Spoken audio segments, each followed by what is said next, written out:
요즘 한국 의료가 붕괴 직전이라는 말 많이 들어보셨죠? 오늘 바로 그 이야기, 그 복잡한 위기의 핵심을 한번 파헤쳐 보겠습니다. 자, 그럼 시작해볼까요? 요즘 뉴스 틀면 매일 나오는 게 바로 전공의의 집단사직 이야기잖아요? 그런데 말이죠. 이게 사실은 훨씬 더 큰 문제의 신호탄에 불과하다는 겁니다.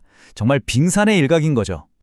이 문제의 진짜 본질을 이해하려면요, 단순히 한 가지 증상만 봐서는 안 됩니다. 지금 시스템 전체를 병들게 하는 네 가지 위기가 서로 아주 복잡하게 얽혀 있거든요. 네, 바로 이겁니다. 필수 의료 의사가 부족해지니까 당연히 지방병원부터 무너지기 시작하고요. 이건 또 고스란히 건강보험 재정에 부담을 주게 되죠. 이 모든 압박이 결국엔 전공의 집단 사직이라는 형태로 터져 나온 겁니다. 이게 서로가 서로의 원인이자 결과가 되는 말 그대로 악순환에 빠진 거예요. 아니, 그러면 대체 왜 이렇게까지 된 걸까요? 이 모든 문제의 시작은 어디였을까요? 근본 원인을 깊숙이 파고들다 보면요. 한국 의료 시스템의 가장 기초적인 부분에 있는 두 개의 큰 균열이 보이기 시작합니다. 첫 번째 균열이 바로 이거예요. 예를 들어 캐나다 같은 나라에서는 의대를 졸업하면 무조건 병원에서 수련, 즉 레지던트 과정을 거쳐야만 의사가 될 수 있습니다. 근데 한국은요? 이게 선택사항이라는 거죠. 이게 무슨 말이냐면 힘들게 병원 수련을 하지 않고도 바로 돈을 더 잘 벌 수 있는 피부과나 미용 쪽으로 빠져나갈 수 있는 일종의 탈출구가 열려 있다는 뜻입니다. 이게 두 번째 문제인데요. 바로 의료 쇼핑이라고도 불리는 자유로운 접근성입니다. 환자가 원하면 언제든지 어느 병원이든 어떤 전문의든 그냥 찾아갈 수 있다는 뜻이죠. 와, 이것만 들으면 진짜 좋은 제도 같잖아요. 근데 이게 사실은 아주 심각한 부작용을 낳고 있습니다.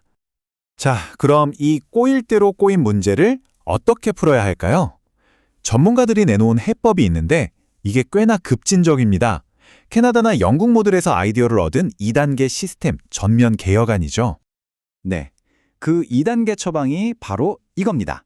첫째, 전공의 수련을 선택이 아닌 법적 의무로 만들고, 둘째, 모든 국민이 자신만의 주치의를 갖게 하는 전국민 주치의 제도를 도입하는 겁니다.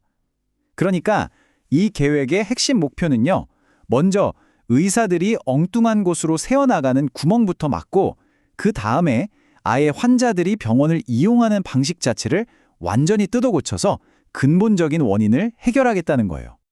전공의 수련을 의무화하면 어떤 효과가 있을까요? 우선 의대 졸업생들이 바로 미용 분야로 빠져나가는 걸 막을 수 있겠죠. 그리고 지금 병원을 나간 전공의들도 수련을 마치려면 결국 병원으로 돌아와야 할 거고요. 이렇게 되면 자연스럽게 외과나 소아과처럼 꼭 필요한 분야의 빈자리를 채우는데 큰 도움이 될 겁니다. 사실 이게 대부분의 선진국에서 이미 하고 있는 방식이기도 하고요. 자, 그리고 두 번째 해결책의 핵심, 바로 게이트키퍼 시스템입니다. 이게 뭐냐면요. 쉽게 말해 문지기 의사예요. 아프면 무조건 대형 병원으로 달려가는 게 아니라 먼저 내가 등록해 놓은 동네 주치의를 만나야 하는 거죠. 그리고 이 주치의가 판단해서 이건 전문의 진료가 필요합니다 라고 할 때만 상급병원으로 갈 수 있게 하는 제도입니다. 우리 환자들이 의료 시스템을 이용하는 방식이 완전히 달라지는 거죠. 그럼 이런 주치의 제도를 도입하면 뭐가 좋아질까요? 일단 가벼운 감기 같은 걸로 대학병원 응급실까지 가는 의료 쇼핑이 사라지겠죠. 자연스럽게 동네 의원들이 살아나고 지역 의료가 튼튼해질 거고요. 또 불필요한 진료가 줄어드니까 건강보험 재정도 아낄 수 있습니다.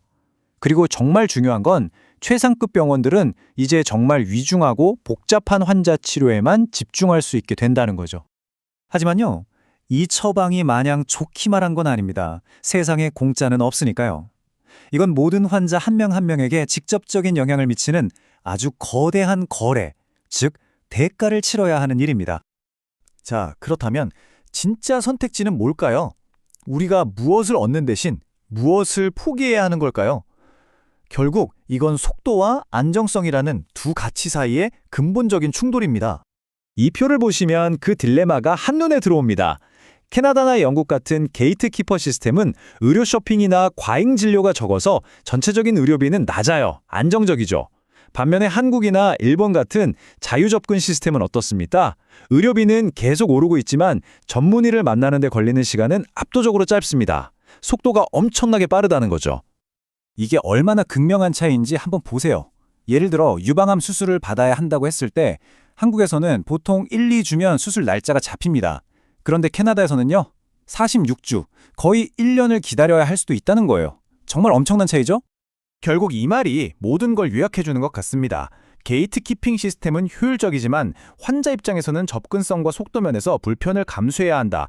이건 어느 나라든 의료 정책을 짤 때 피할 수 없는 선택의 문제라는 거죠.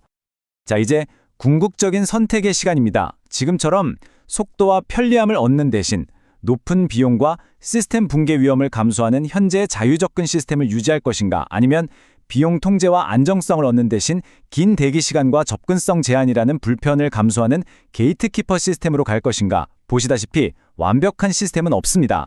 서로 다른 장단점을 가진 두 가지 길 중에서 하나를 선택해야 할 뿐이죠. 결국 질문은 하나로 귀결됩니다. 지금처럼 세계 최고 수준의 빠른 의료 서비스를 유지하기 위해 시스템 붕괴라는 위험을 안고 갈 것인가? 아니면 긴 대기 시간이라는 불편함을 감수하더라도 더 안정적이고 지속 가능한 시스템을 만들 것인가? 이건 모든 국가가 내려야 하는 선택이고, 이제 한국 사회가, 그리고 바로 우리 모두가 답해야 할 질문입니다.